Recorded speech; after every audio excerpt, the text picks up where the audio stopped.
transparencia en el trabajo con la clase política, desde los precandidatos hasta autoridades electas. Virna tiene una destacada trayectoria en comunicación social. Parte importante de ese currículum está marcado por su paso por Calandria, que es un organismo bastante reconocido por el trabajo de publicaciones y por el trabajo de campo y con las comunidades en Perú. Quiero, sin más preámbulo, dar la palabra a Virna y agradecerle que haya aceptado esta invitación que les hemos realizado para que hoy esté con nosotros.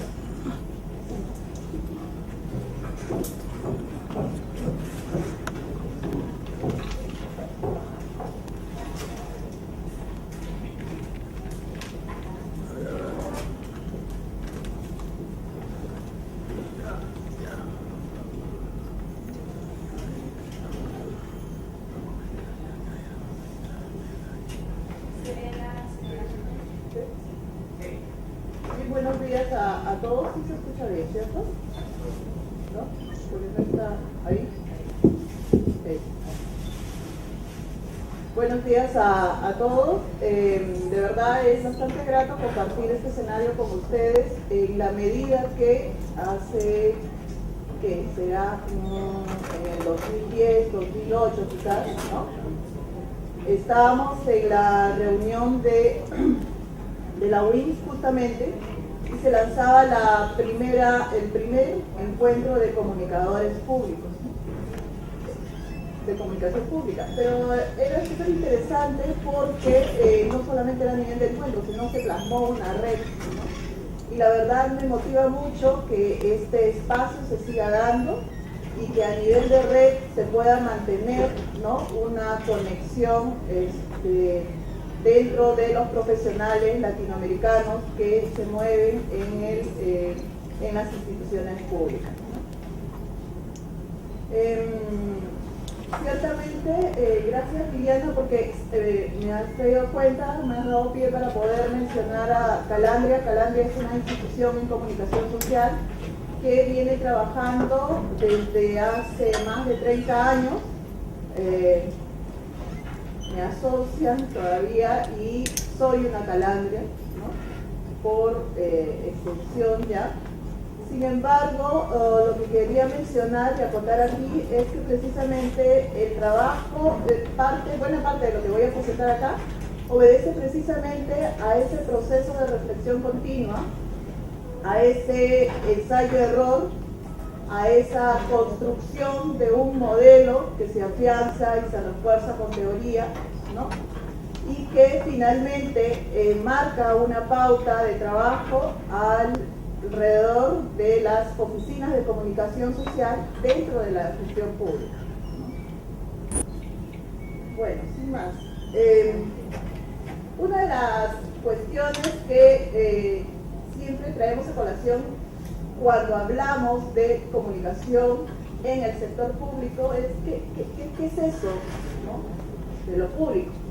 ¿A qué nos estamos refiriendo y dónde se contextualiza lo público, ¿cierto?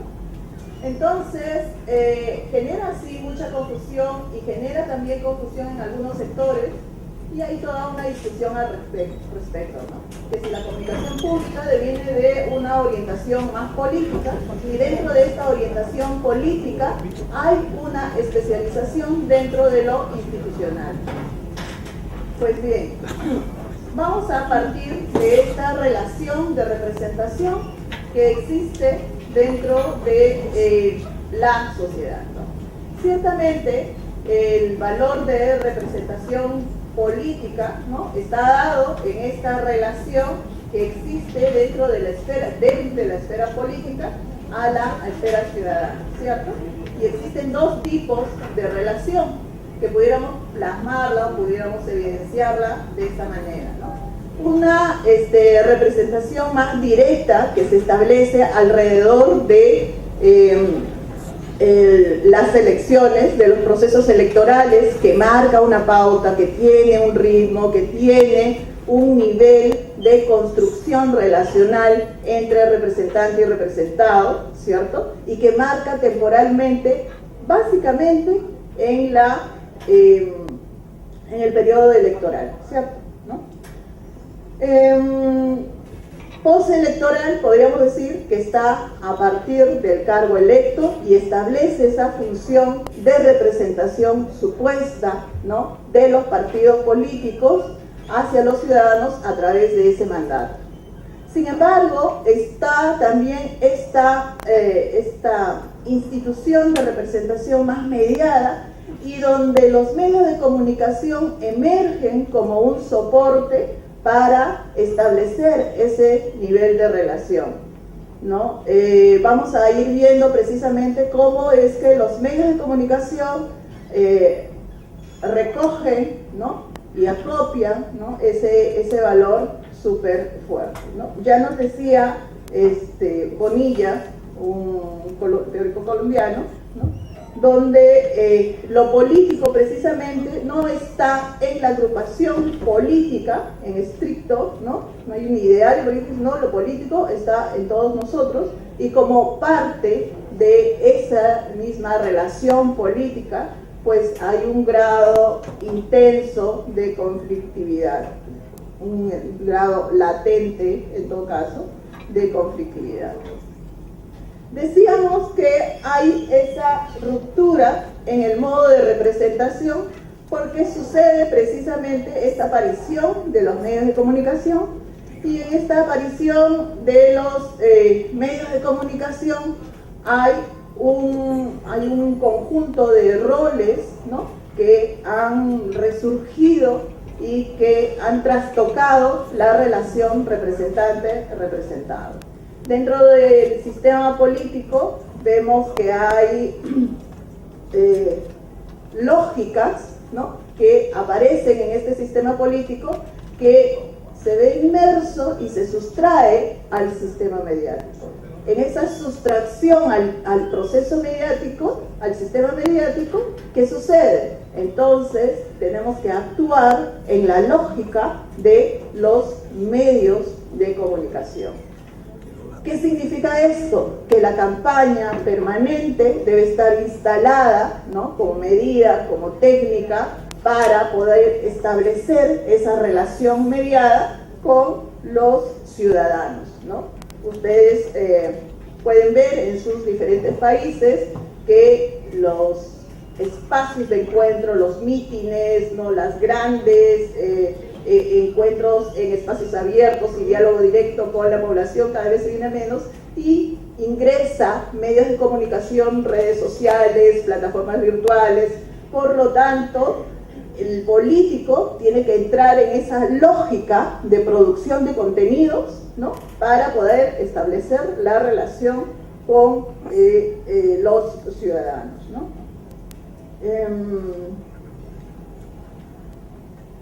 Por el lado contrario, también sucede una trastocación que hace que el sistema mediático, ¿no?, irrumpa en esta relación de representación, ¿no?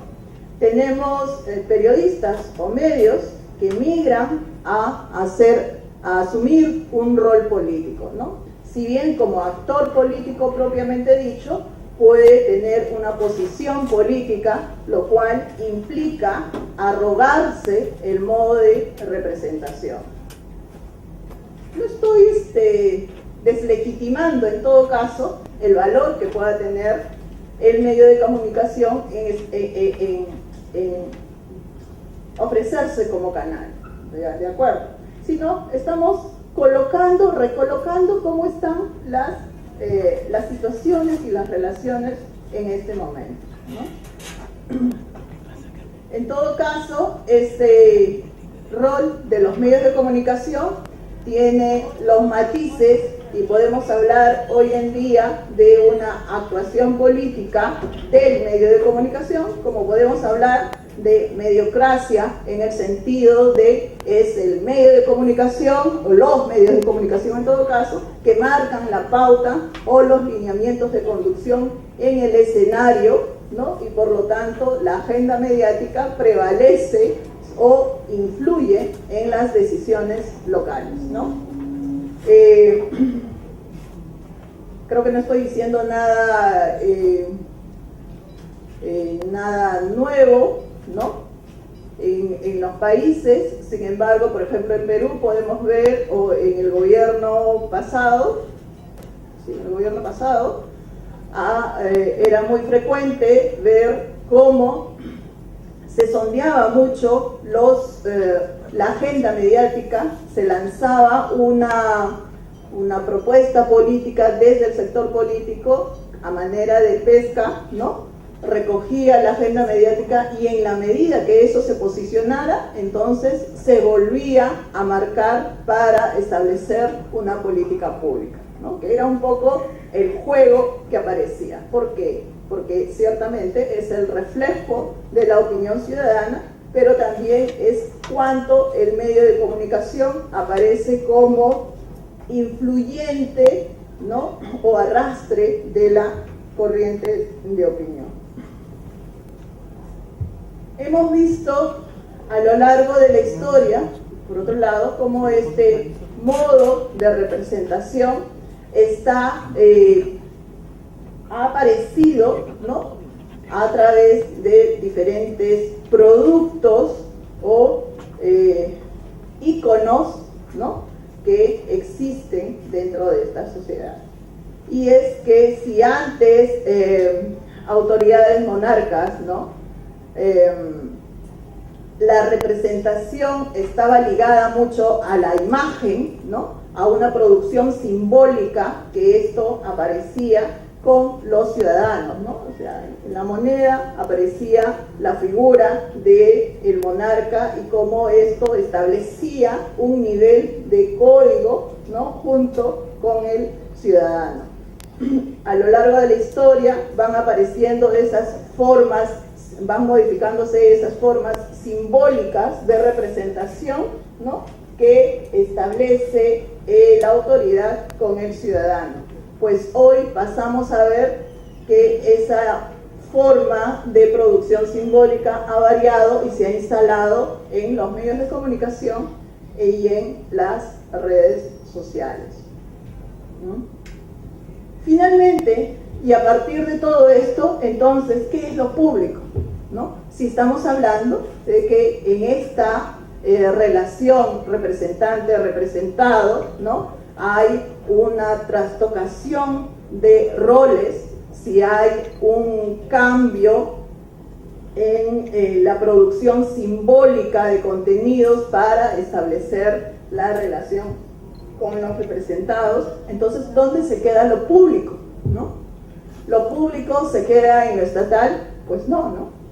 Lo público está ubicado, entonces, en la estructura del Estado, no, ¿cierto?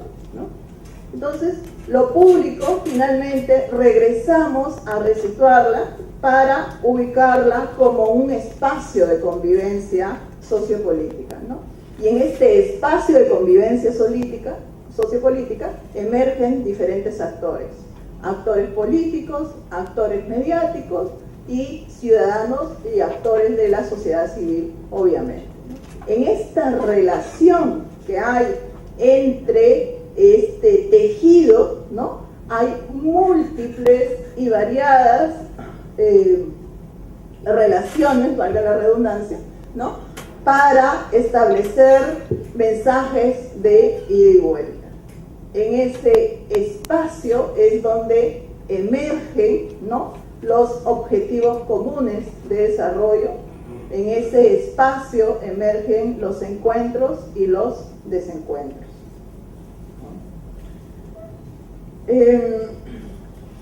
Si eso es lo público, entonces, ¿cómo resituamos el bien común y el bien público, ¿no? Si el bien público es precisamente aquello que forma parte de la estructura del Estado, del gobierno propiamente dicho, ¿no? Decimos que el bien público está decidido por mandato y por lo tanto se le asigna un valor. En la gestión del Estado nosotros decidimos, planificamos, estudiamos y vemos que, por ejemplo, la red de agua potable es un valor en sí mismo y esto amerita constituirse en un bien público de servicio a la ciudadanía. Sin embargo, si la red de agua potable no atraviesa, ¿no?, por aquellas zonas donde deberían pasar, donde no la emergencia ni la urgencia, sino la necesidad marca la pauta, pues se queda solamente como bien público y no pasa a ser un bien común. La idea del bien común es donde estos ciudadanos puedan intervenir y puedan participar para constituirse, ¿no?, en formar parte activa de esa relación de ida y vuelta. De tal forma que vamos a ubicar, ¿no?, que el flujo de relación entre representantes políticos, ciudadanía y medios de comunicación puede articularse alrededor del bien común.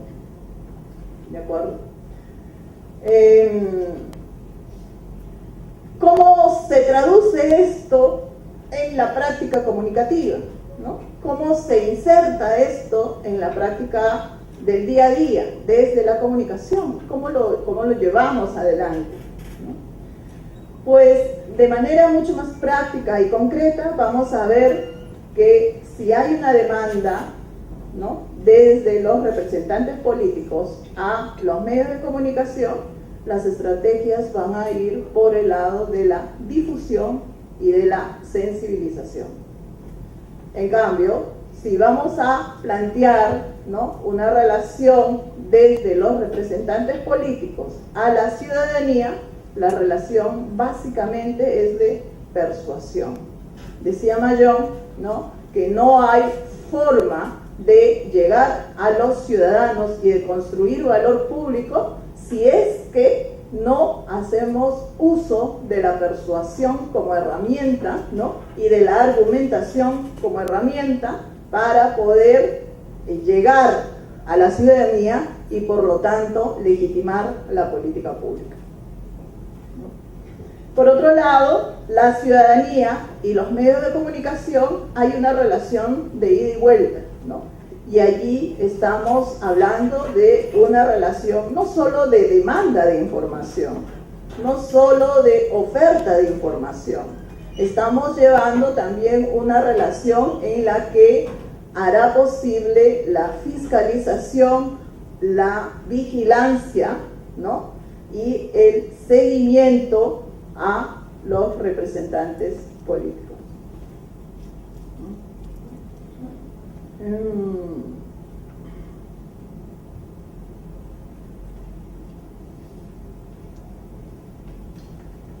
Hay bastante contenido en esto. Yo no sé si yo voy a abrir el escenario y de verdad hagamos esto menos impersonal. Ya el solo hecho de estar así me resulta bastante impersonal, ¿no?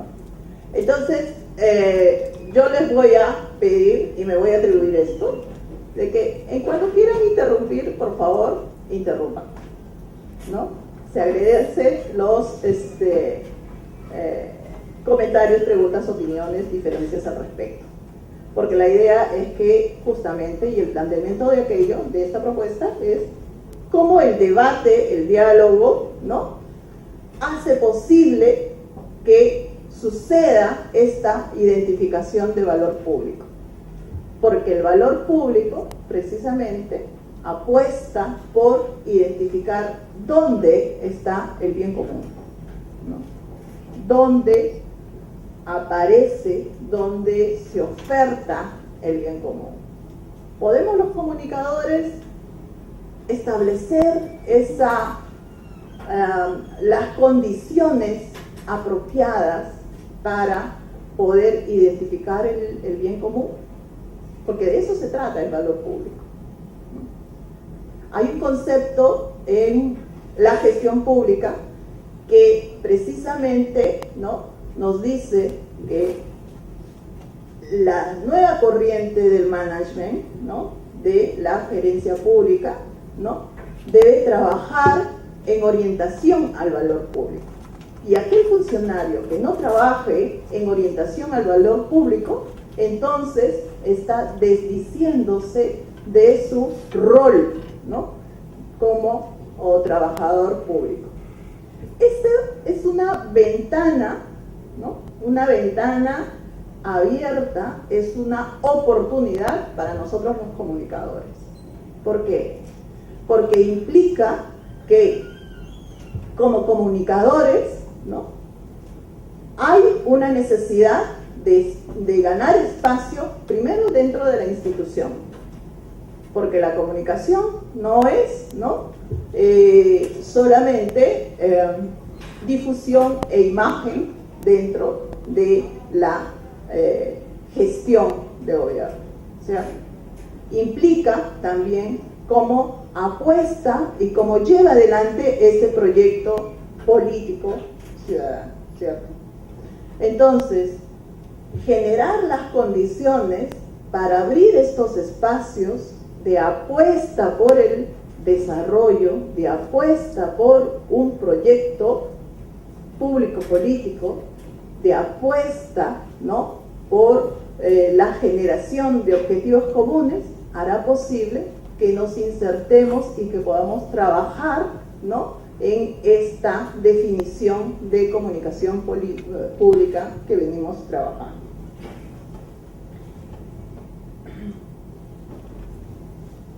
Una cosa que tenemos clarísimo nosotros como comunicadores es que la institución pública no es cualquier institución, ¿cierto? No es una institución privada. La institución pública finalmente es una institución que tiene características particulares, en la que trabaja de cara a la ciudadanía, pero además trabaja hacia el interno de la institución. ¿Quiénes son nuestros primeros aliados? Nuestros primeros aliados es la oficina en conjunto, es la institución en conjunto.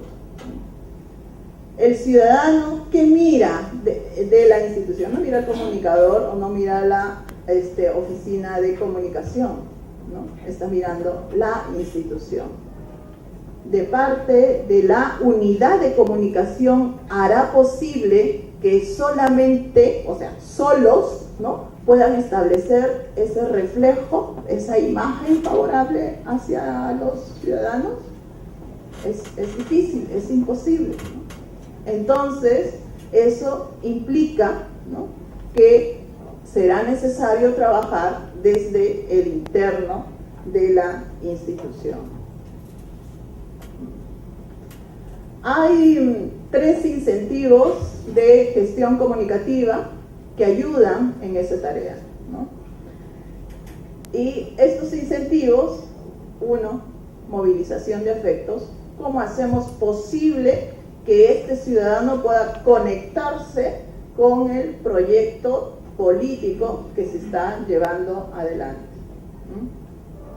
Por un lado, identidad; por otro lado, identificación con el territorio; por otro lado, la afirmación de las identidades, la generación de estrechar lazos y no separar más la segmentación, ¿no?, o los matices culturales dentro de un territorio, por ejemplo, ¿no? ¿Cómo hacemos que todo eso funcione para jalar el carro y no retraerlo? Por otro lado, la ampliación de la esfera pública.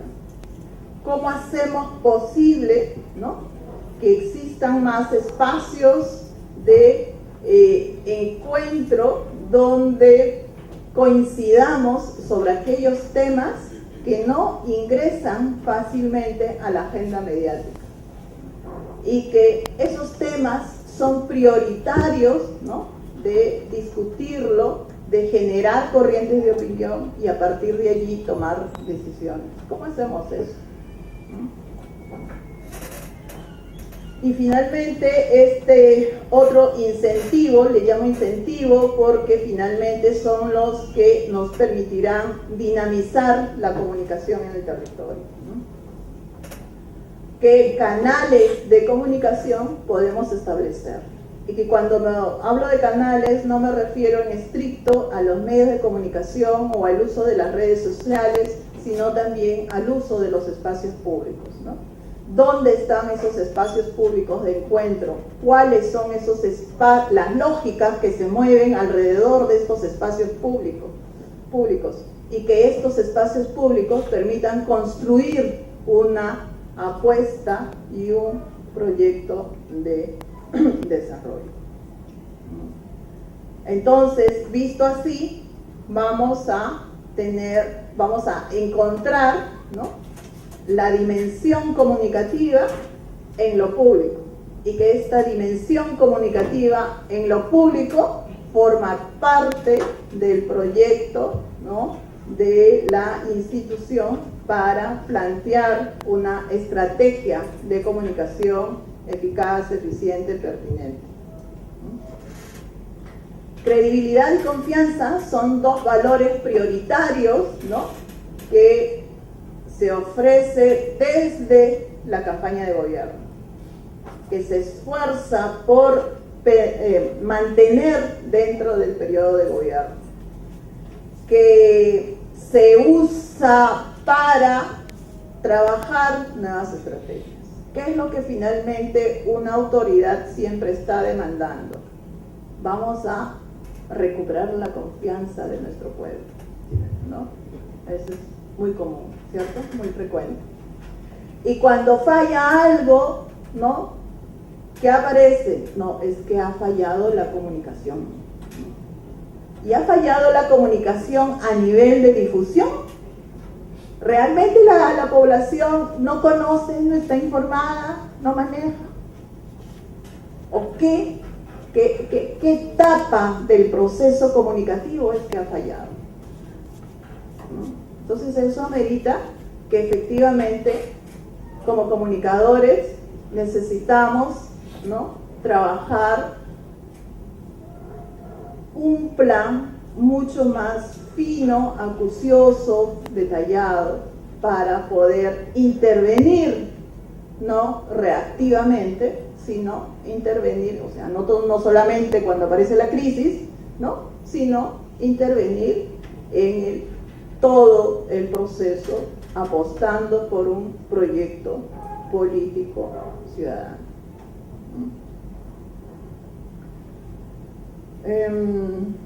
Estoy saltando algunas láminas para poder favorecer la conversación,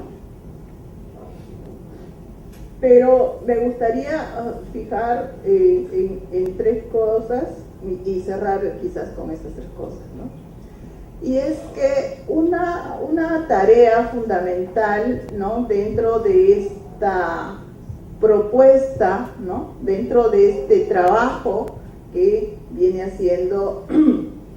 haciendo algunas oficinas de comunicación, algunas gestiones, ¿no?, es en principio que la comunicación deba fijarse como un derecho ciudadano, ¿no? ¿Qué implica que la comunicación se constituya un derecho ciudadano? Implica, ¿no?, trabajar más sobre la transparencia, trabajar más, ayer nos decían Open Government, ciertamente, ¿no? Allí, en Perú se está trabajando toda una política, ¿no?, de gobierno abierto dentro de la reforma de descentralización, dentro de la modernización del Estado, y es interesante porque supone nuevos retos, pero no solamente va a implicar datos abiertos al ciudadano, sino va a implicar cuánto acceso tiene este ciudadano al uso de la tecnología para poder acceder a esos datos abiertos. Si no, ¿de qué le sirve? Va a implicar también el trabajo con las generaciones mayores para poder usar la plataforma virtual en el uso de trámites, en la simplificación de tramitación, en la gestión de sus impuestos prediales, etc. La comunicación como derecho ciudadano también va a implicar, ¿no?, establecer que esa relación entre representante y representado en los entornos locales, ¿no?, va a ir más allá de toco la puerta y quiero hablar con el alcalde, ¿no?, sino implica cómo todas las unidades, ¿no?, de la institución, ¿no?, del gobierno local, ¿no?, están preparados para atender y acudir a este ciudadano cuando demande información, cuando solicite una nota, etc. Finalmente, todos los gerentes se constituyen en portavoces de la institución. Entonces, tienen que hacerlo. ¿Y ellos cómo lo hacen? Hay que prepararlos. El segundo elemento que debemos tener en cuenta es cómo articulamos identidad e imagen dentro de la institución. La identidad institucional, ¿no?, está compuesta por ese comportamiento corporativo, por esa cultura organizacional, ¿no?, y por esa personalidad corporativa, que implica que esta identidad institucional va a constituir el capital, ¿no?, corporativo para poder establecer esa relación con el ciudadano. Sin embargo, esta identidad, la identidad finalmente, ¿de quién parte? De las personas, ¿no?, quienes constituyen el corporativo de la institución, las personas, los funcionarios, los trabajadores, ¿no? Esta identidad va a reflejar su contrapartida, que es la imagen institucional, ¿cierto? Por lo tanto, nosotros no podremos pretender una imagen institucional desfasada, ¿no?, de la identidad institucional.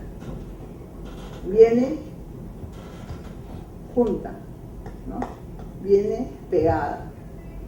Trabajar sobre la cultura organizacional, establecer los flujos de información dentro de la institución, ¿no?, proyectar una autoimagen será parte fundamental de este elemento, de este aspecto. Hacer comunicación desde la institución, ¿no?, va a implicar dónde estamos ubicados en esta estructura jerárquica, ¿no? Les digo, hay estudios, ¿no?, han reflejado, ¿no?, de cómo está ubicada la comunicación dentro de la estructura de la institución.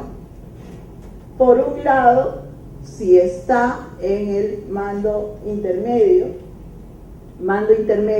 pero hacia la izquierda, ¿no?, estamos hablando de una comunicación reactiva que prácticamente va a cubrir las etapas de crisis, ¿no?, en la gestión. Estamos hablando de un comunicador que está lejos de sus autoridades, de un comunicador que es funcional, ¿no?, al quehacer, de un comunicador bombero, pero que no necesariamente interviene en las decisiones.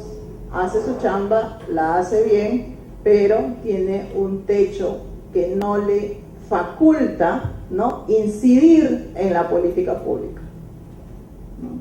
Y al incidir en la política pública me refiero porque cómo inserta estrategias para establecer la conexión con el representado. Y eso sí puede aparecer si está ubicado al lado derecho, porque se trata de una oficina que está mucho más cerca de la alta dirección, y si está inserta en la alta dirección estaremos hablando de una comunicación estratégica, una comunicación que le hará posible, ¿no?, trabajar en lo corporativo, en la imagen, ¿no?, de la institución, en prensa y sobre todo en la relación con los ciudadanos.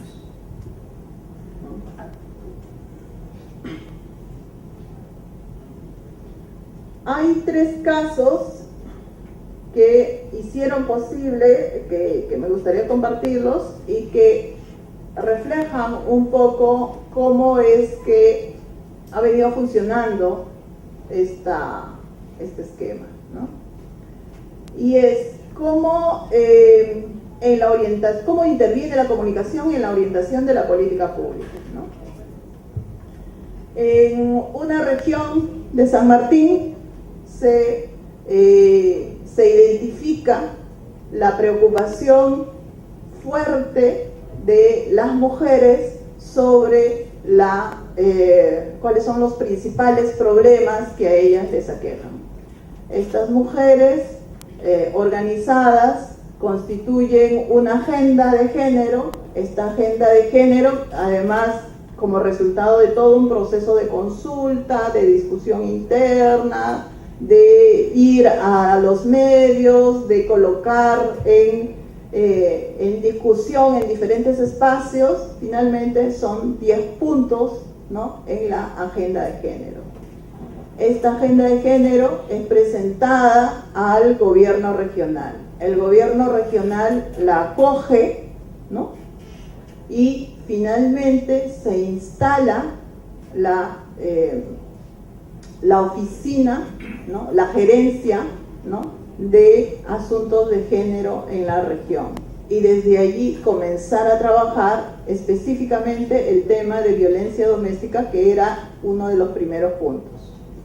¿Qué hizo posible? ¿Qué está reflejando acá? Que todo un proceso deliberativo, de discusión que ha habido antes de pasar a la institución pública, ¿no?, luego es acogida dentro de la institución, identificado ya como tema de valor público, ¿no?, para poder insertarse en la agenda de gobierno, y se inserta y se construye finalmente la política de igualdad de oportunidades de la región, a partir de un proceso de discusión que viene desde abajo hacia arriba.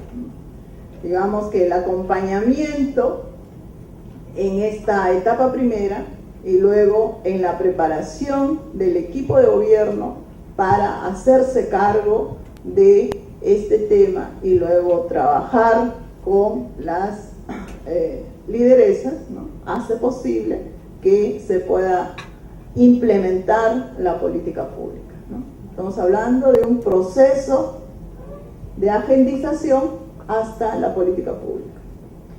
Eugenio Laera nos habla justamente de cuán importante es, ¿no?, la agendización, ¿no?, en la construcción de la política pública, porque en tanto exista este proceso, ¿no?, de discusión, será posible que se pueda insertar, digamos, en los lineamientos de política, y en tanto el comunicador pueda intervenir en ese proceso, podemos hablar de una política pública establecida para la imagen y difusión del tema, o de una política pública que facilita el proceso, ¿no?, para poder generar mucho más camino hacia adelante.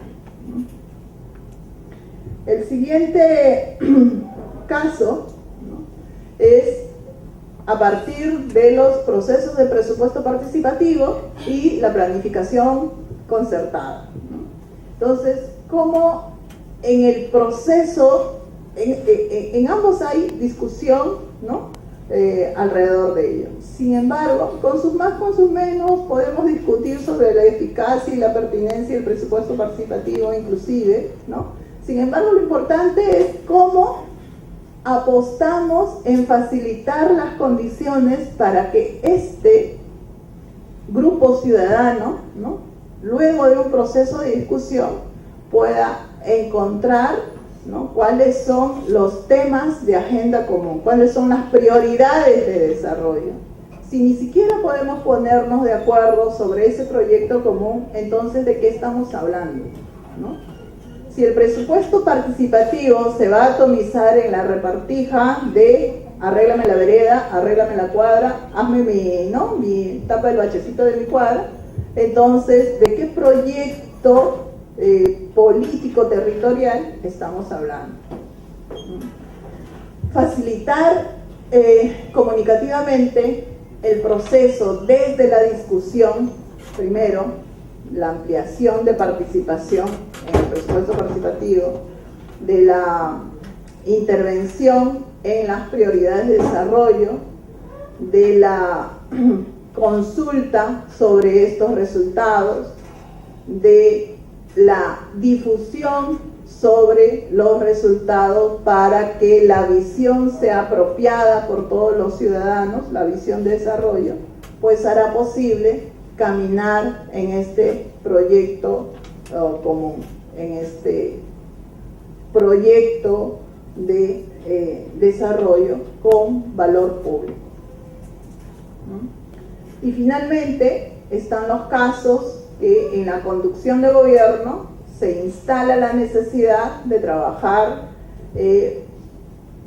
principios, valores, ¿no?, que marcan el estilo de gobierno, ¿no?, y que finalmente le van a asignar un valor identitario, ¿no?, a la autoridad o a la institución pública. Estamos hablando de transparencia, estamos hablando de la facilidad de conexión con el ciudadano, del uso de mecanismos. Esto sí es, los recursos de identidad, de imagen son muy útiles para este tipo de casos, ¿no?, etcétera, para que el asesor pueda asignarle, ¿no?, un valor diferenciado a los funcionarios, a las autoridades, ¿no?, en relación con los medios de comunicación y con los diferentes actores de la sociedad civil.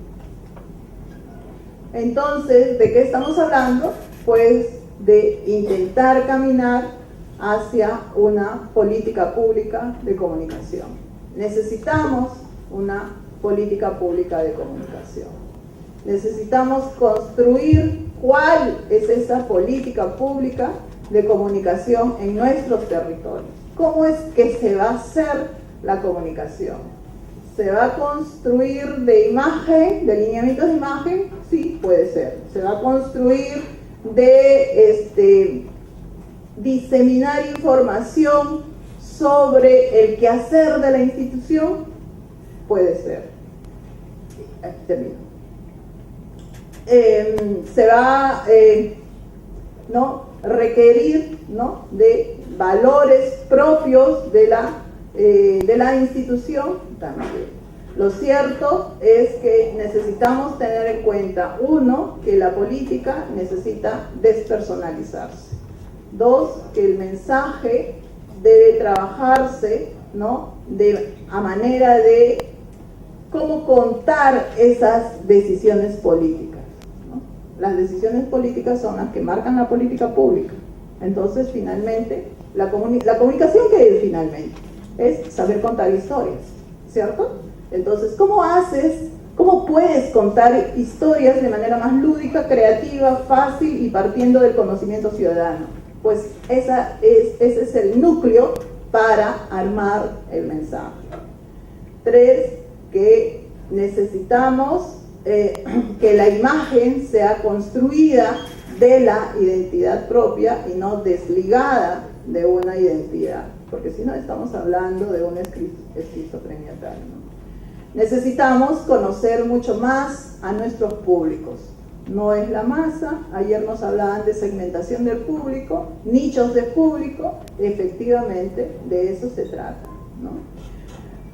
Es necesario hablar de estrategias combinadas, cierto, estrategias combinadas que hagan posible el uso de medios, redes y uso de espacios públicos. Y finalmente, ¿tenemos que planificar? Sí, pues hay que planificar, ¿no? Por lo tanto, la comunicación no es improvisada, sino hay que detenerse a diseñarla, diagnosticarla, definirla, marcar la pauta y finalmente operar. Gracias.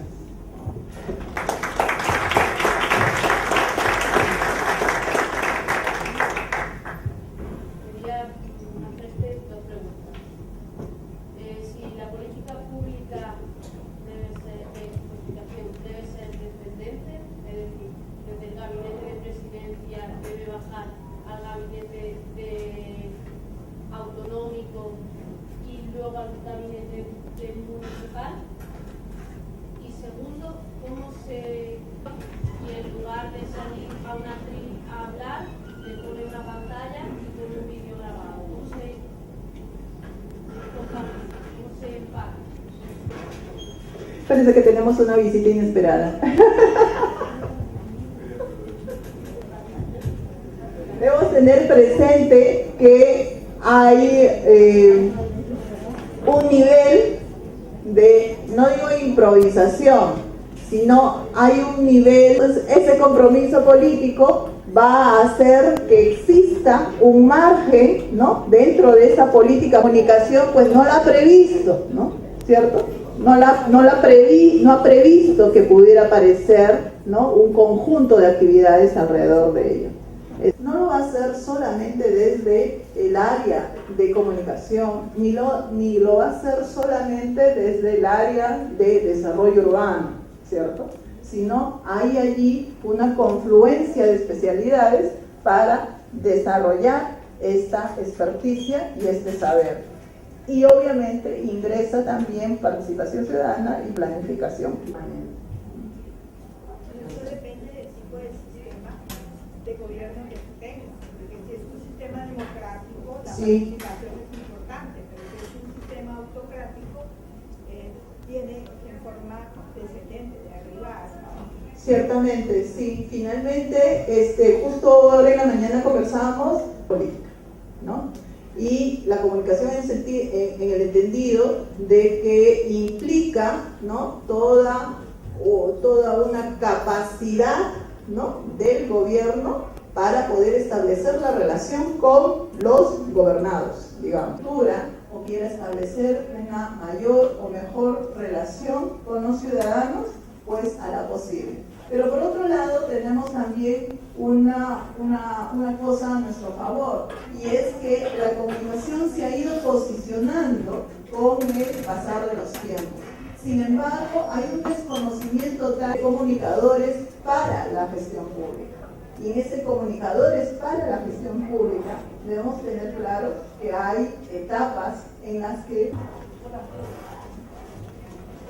Dudo un poquito con respecto del caso discrepo en el tema en que tú manifiestas que la idea no quiere tener ninguna relación. Él quiere decir lo que a él le interesa, le conviene. No sé si puede ser una realidad total en todos los pueblos, claro. El gobernante nunca va a decir esto hice mal, me equivoqué, lógicamente, pero en nuestro país se está dando un fenómeno, quizá una reforma de solidario, humano, así, un poco a la vagancia. Cuando resume el caso, porque el obrero antes, por romperse el lomo, como comúnmente decimos, ganaba al mes $50, ahora el Estado tendrá que se lo vende en una vaca. Actualmente el gobierno llega a decir lo que quiere. De acuerdo. Había dos manos levantadas, no sé si de una vez hacemos una ronda y ya, sí.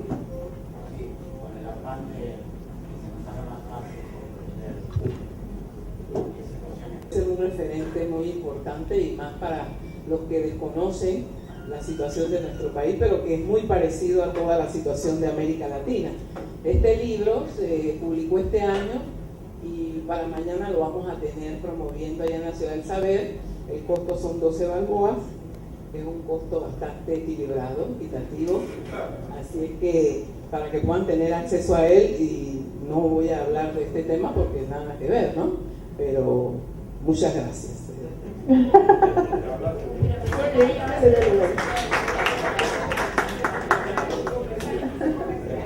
y es o fue, no sé, presidente de la Comisión de Relaciones Exteriores, y le estaban preguntando que cómo era eso de que se había dado esa posición de Panamá, del presidente, al decir que va a apoyar a los países que van a combatir. O sea, ¿cómo Panamá va a combatir?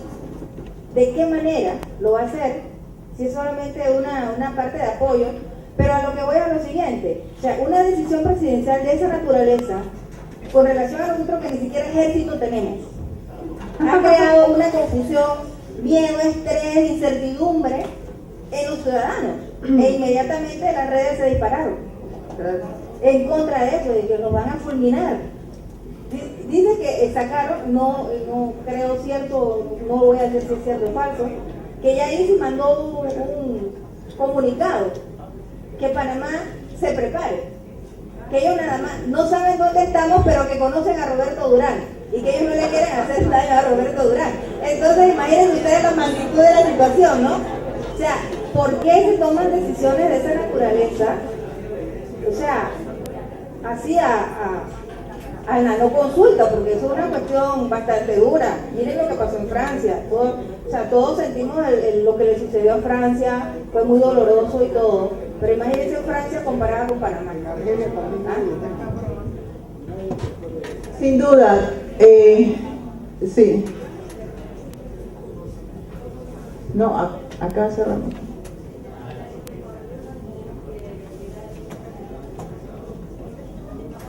¿Otro más?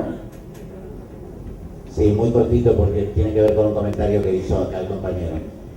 ¿Por qué estos líderes populistas se han metido con la prensa? Ustedes saben que nosotros los periodistas convivimos con la duda, siempre. Hay algunas publicaciones interesantes de Chantal Mouffe y de Ernesto Laclau, que es su marido, o era su marido, está fallecido ahora. Ernesto Laclau, argentino, y Chantal Mouffe es belga. La democracia está basada en un sistema de contrapoderes, pero esos contrapoderes están regulados por estatutos internos, salvo uno, el periodismo, que no tiene ningún estatuto. Entonces los líderes populistas saben que pueden controlar a la justicia, que es su contrapoder, porque la justicia está sujeta a procedimientos, a protocolos. Basta con cambiar alguno de esos protocolos, eliminaron el contrapoder.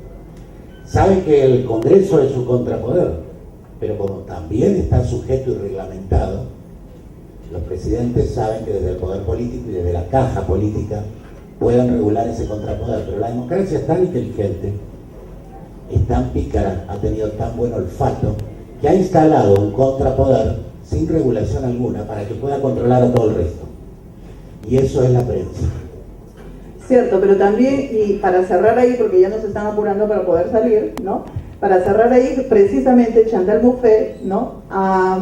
Menciona que la democracia, ¿no? está asignada de valores en contradicción, ¿cierto?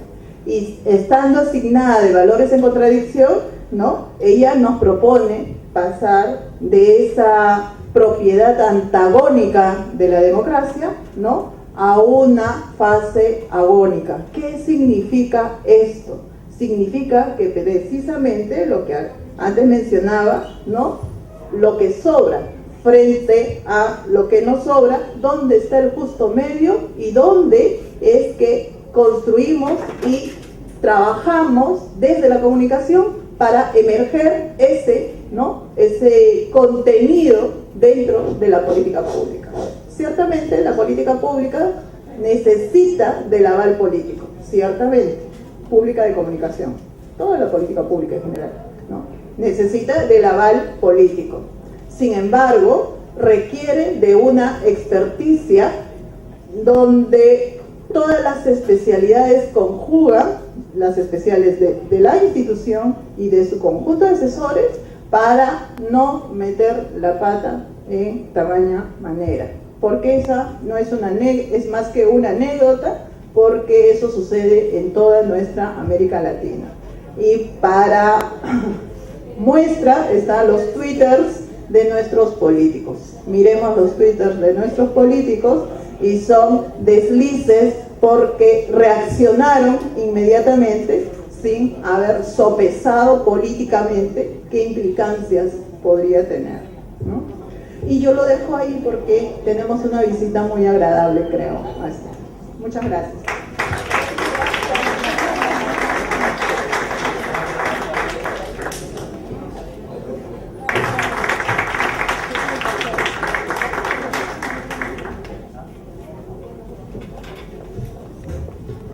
Corresponde ahora la conferencia Comunicación para el Desarrollo, que va a ser impartida por Bruno Cernigliaro de Argentina. Vamos a preparar la presentación, les pido que no se retiren de la sala para que comencemos de inmediato.